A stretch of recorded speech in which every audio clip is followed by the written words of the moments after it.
So we're going to go ahead and get started. Thank you everybody for being here. We have several people here that I would like to introduce. First and foremost, we have Chief Administrative Officer SARITA Nair. We also have several of the city councilors here, City Councilor Senna, City Councilor Borrego, City Councilor Jones.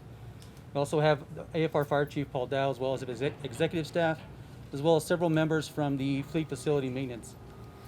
With that, I'm going to like to introduce Councilor Senna, who would like to say a few words.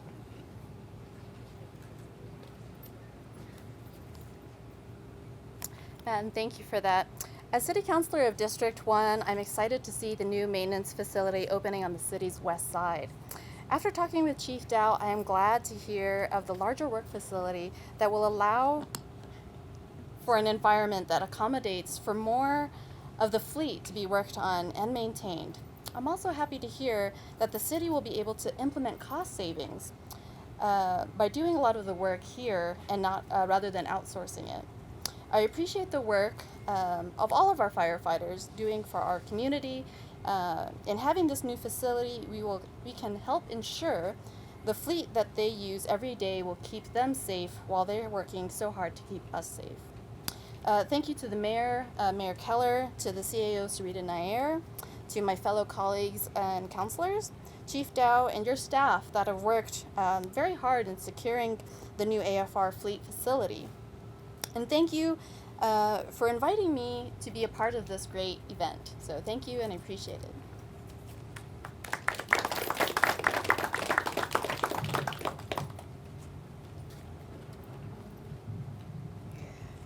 Well, good afternoon, everyone, and thank you for being here today. I'm Councilor CYNTHIA Borrego, District 5, Northwest Mesa, and I just am really here to support our fire and rescue department with this new fleet facility. It's wonderful. I just took a tour of it inside, and our maintenance folks will have a place to actually raise the fire trucks and work on them at this location. And if you don't think a fire truck breaks down, it does, and it's probably quite a chore just to get it here. But now we have a place, and we do have our maintenance crew also that we want to thank. I want to thank the chief, the mayor, my fellow colleagues, city councilors who helped fund this. And of course, we also have our retired firefighters that are here today. So all of them have risked their lives or are risking their lives for us every day. And we can't say thank you enough. So thank you for being here.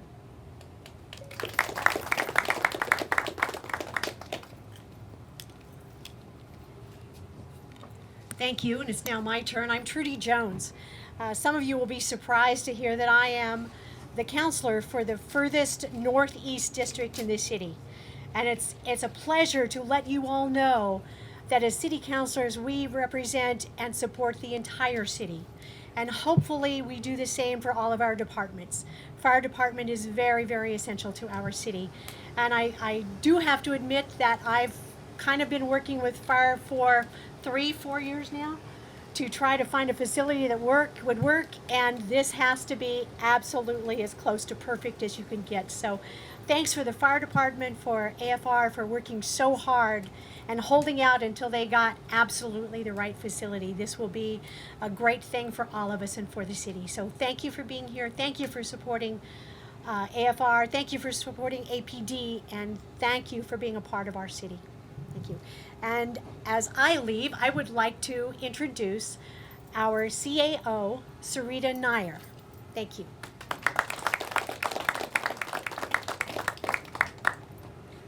Thank you, everybody. Thanks for being here. This is so exciting because we've been working on this for a long time. It was one of the first concerns we heard. When we came into office, we actually had a transition team that the fire department put together that had representatives of all ranks and all different parts of the fire department, and one of their top recommendations was making a lot of changes to fleet. They had gone through 2 internal audits. There were just a lot of issues, and a lot of them had to do with modernization, and that's what really this new building is about. But the COVID crisis has really shown us how important it is to invest in the fire department. Our folks here at AFR started screening procedures all the way back in January so that we were sending people out to calls safely. And as a result, knock on wood, and as far as we know to this date, we have not had an occupational exposure of any of our firefighters to COVID. And that's an amazing accomplishment if you've been paying attention to what's been happening across the rest of the country. In addition, folks from the fire department have been instrumental in our emergency operations center, running the logistics operation that's gotten millions of units of personal protective equipment and hand sanitizer and safe hotel rooms and all kinds of different resources to both our other city departments and across the city to our residents and our businesses.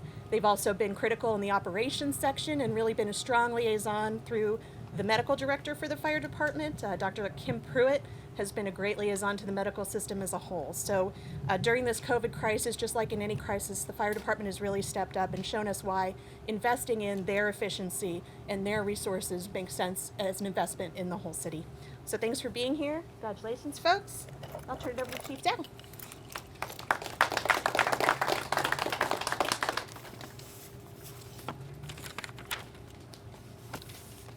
All right, thank you all for coming here today. Just like the CEO said, when I took over as fire chief, there was 4 main issues that we had in this department. There was the staffing issues, there was funding issues, we had an extremely high call volume, and then we also had issues with our fleet. And so it's embarrassing to say, but we had an apparatus throughout the city that were aging, they were falling apart, we didn't have the resources to appropriately repair them or replace them. As the CEO said, we had 2 internal audits in 2012 and 2014. Both of those internal audits identified you need more mechanics, you need a better tracking system for all your repairs, and you need a new fleet facility. So the previous fleet facility was a building that was over 60 years old. Albuquerque firefighters started occupying that building in the late 70s. Back then, we weren't as busy as we are now. In fact, we have twice as many apparatus as we did back then, and we run 4 times as many calls as we did back in the late 1970s. The previous fleet facility was 5,000 square feet, and it shared space with our logistics division. It also lacked enough lifts to appropriately repair all the apparatus. There was only 2 functioning lifts inside there. We lacked a number of mechanics. We didn't have the right workspace. Again, embarrassing to say, but a lot of our mechanics, and I appreciate all the work that they do, they would have to work on apparatus outside. They could not lift the aerial ladders like you see over here inside the facility, so they had to work on them outside in the elements. And you can imagine doing that in the wind and the rain and the snow. It's just not a good working condition. So poor planning, lack of investments, all of those identified a problem through that transition team report. And in true firefighter fashion, we didn't wait around for someone else to identify not just the problem, but implement a solution. We found our own solution to that.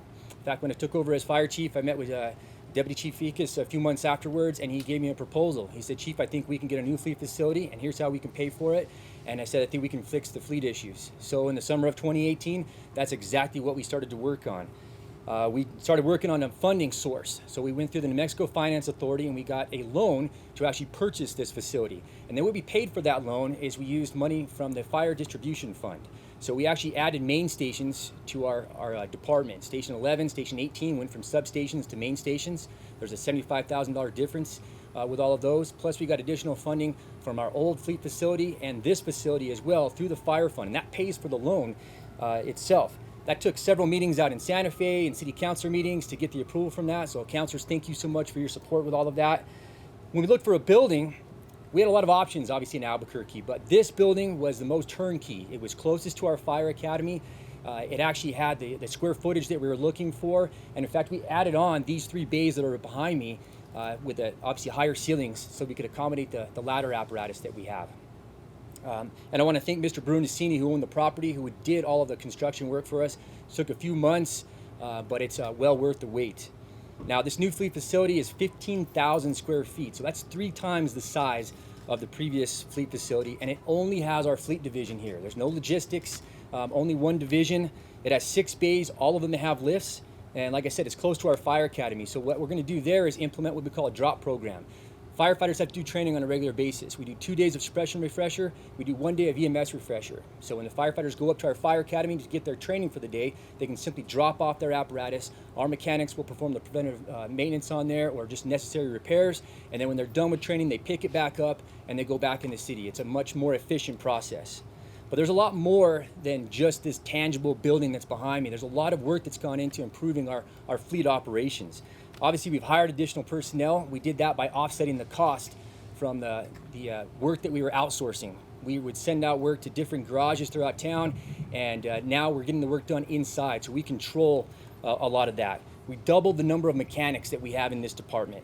We have a new administrative assistant to help out with support services, and we have a new service writer. We also have a new fleet division manager, Randy Bloomer, who shares our vision and has the skills to actually organize this whole process. So glad to have you on board. Thank you, sir. We have a new software system. It's called Check It. So our firefighters do a daily rig check out in the field, and that's a way for them to communicate and be more efficient with our mechanics. We have a better tracking of the efficiency of repairs, decreases the amount of downtime that we have. Improved coordination, again, between the drivers and mechanics is absolutely essential. They identify the problem out in the field. Our mechanics can then either replicate it or repair that issue. We are developing and following a preventative maintenance schedule. Again, another embarrassing thing that we had in this department several years ago, we could not identify when the last time a truck's oil change was, or how many tires they had gone through in several years. That's not going to be the case going forward.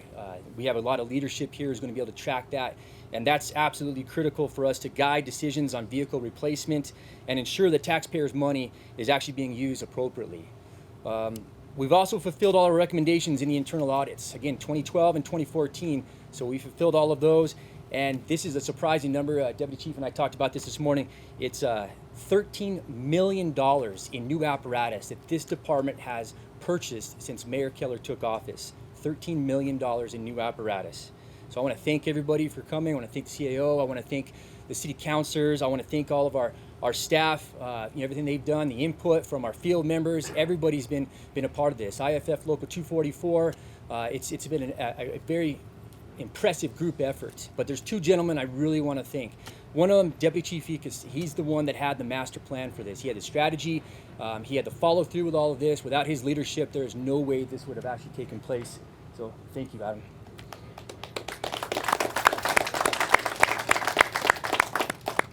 Another gentleman that I can't say enough about is probably one of the hardest working members of this department is Battalion Chief Nate Meisner. He's in charge of this fleet division. He basically took the same ideas that Chief Ekus and I had, and he actually made them come to reality. And he's been absolutely phenomenal. I can't thank him enough. His attention to detail, his commitment to this program. It's going to make sure it's a lasting program for this department. So thank you so much.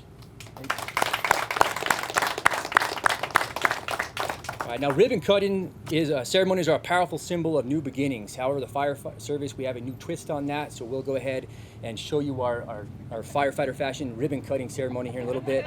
But I wanted to take a time to answer any questions that you all have. So what does this mean now, finally be able to open this fleet since coming into fire chief? This is like, I can't even put in words. It's one of those things you never thought was actually going to happen. You knew it had to happen at some point. I just couldn't believe we got it done as fast as we actually did. Again, when I came in this department in 2000, the fleet facility that we still had, I thought it was old then, and not as efficient. And then we've gone obviously 20 years, and it's totally impressive. It's going to change the way we operate as a department. Firefighters have to have a reliable functioning apparatus, obviously, to do their job. And this is the way we can make it a safer way for them to operate as firefighters. It's going to change this department for years to come. We'll be able to keep these trucks longer as well. So that's also good for our taxpayer money as well. How much was the loan for? Over how long?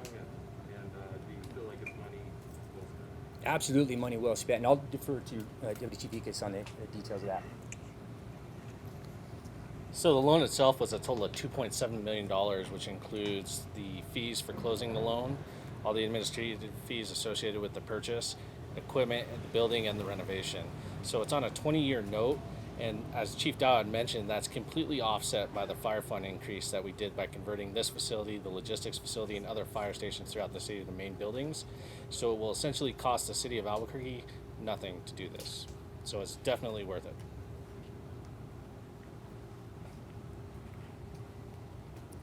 Any other questions? All right, if no other questions, then we'll move this podium out of the way, and the CAO and I will do our fire service ribbon cutting here.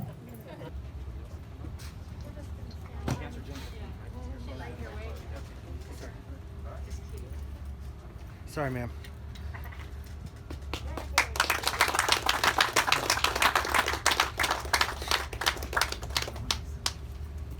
Thank you all for coming.